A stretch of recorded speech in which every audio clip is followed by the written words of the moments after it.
Hi everybody, my name is Lieutenant Daniel Moen. I'm with the San Diego Harbor Police. I've been told to spell that. It's Daniel, and the last is Moen, Moen. So just all I can say is that about 10:15 today, Harbor Police received a report that there was aircraft that had gone into the water. We responded, and we did find some Good Samaritans, had recovered 2 pilots from the water. We assisted those Good Samaritans getting to our police docks right over here, brought them up to our parking lot. They got connected with medical care that they needed. They went to the hospital to get treatment, and at that point we just assisted with perimeter for this large debris field that's out here from the aircraft that went into the water. And that was really the extent of Harbor Police's role. Since that time, we've limited all traffic here to just emergency traffic only. So if you're a mariner in the area, please avoid the Shelter Island Basin. It's emergency traffic only. We've also closed down Kellogg Beach, so if you're a local, please avoid Kellogg Beach. The main channel of San Diego Bay remains open, in and out, but you'll see a large Coast Guard and Navy presence holding the maritime perimeter of the debris field while all of the debris is recovered. So that is, in a nutshell, what happened this morning. And we're taking a few questions, but we can't really talk about the pilots, their identity, the aircraft, all of that stuff. We're going to have to refer to the Navy because this is going to be their investigation. The Good Samaritans recovered them in a boat? In a boat, yes. What's the process now with clearing the debris? We have heard maybe a crane's going to come in. Can you give us any details on that? I don't know all the details because the Navy is primary on that. I do know it could take a while because you have to pinpoint exactly, where the accident happened, and you've got tide and wind that can push debris, anywhere, so it could be a while. And describe to people, we were seeing the orange outline that was being used out there.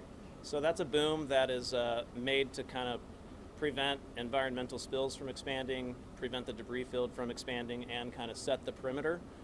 Anytime there's an aircraft accident like this, there is a little bit of a concern about the maritime environmental impact. So the Port Environmental is aware of the impact that might have. The Coast Guard has their own emergency environmental response as well, in case any of that is needed. What did you describe it as, a boom? A boom? Yeah, B-O-O-M. So underwater, what is under the water of that orange? The boom is just on the surface. The boom is just on the surface. There's nothing. It doesn't extend underneath the water. Can you tell us anything about the pilots as they were taken from the water here and transported, their demeanor, anything to that Cannot. nature? Anything for the pilots, you're going to have to refer to the Navy on that. What's the depth of the water with the plane? The depth of the bay varies all over, and since the point of impact hasn't really been determined yet, you can kind of see the general area where they are, but I couldn't speak to the exact depth. I don't know. What teams are out in the water right now? Out on the water right now, it appears that there's, I've seen Navy boats, I've seen Coast Guard boats, and there's one Harbor Police boat helping maintain the perimeter right now. One of the big concerns is environmental issues. I know you're on top of it now, but we have bad weather, we have currents, so wind. What more can you do to make sure that more environmental damage isn't done? There's not a lot you can do in the moment. I mean, it's environmental cleanup because the accident has already happened. So getting those booms out there and having all of your environmental teams on standby is really the best we can do right now because the Navy investigation is primary as they kind of get their perimeter set up and on lockdown. Is the Navy in charge of removing the fighter jet from the water? Yes, I believe that's going to be their responsibility. How would they do so when that happens? I don't know their process. Has this ever happened before?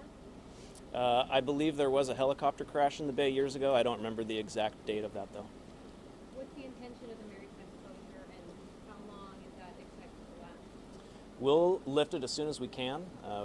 We don't want to extend that any longer. We have left an ingress and egress route, like I said, for essential emergency traffic. So if you were, your dock home port is the Kona Kai and you've been out all day, if you're coming back tonight, we're going to let you get back to your dock. But if you're just going out for a pleasure cruise for the day, please avoid the area because it's just for emergency traffic only. Is it just for the rest of the day that it's going to be? I can't give an exact timeline because I don't know how long the recovery efforts will take. So the Good Samaritans, there's a fishing boat, what sort of boat? I heard fishing boat, but I couldn't even verify if it was a large fishing boat, a small fishing boat, I'm not sure. Did they physically bring them out of the water? I was not there for that part, so I don't know, sir, sorry. What hospital? I can't say the hospital. I'll have to defer to the Navy on that one. Okay. folks. Thank you. All right, thank you. Okay. Thank you.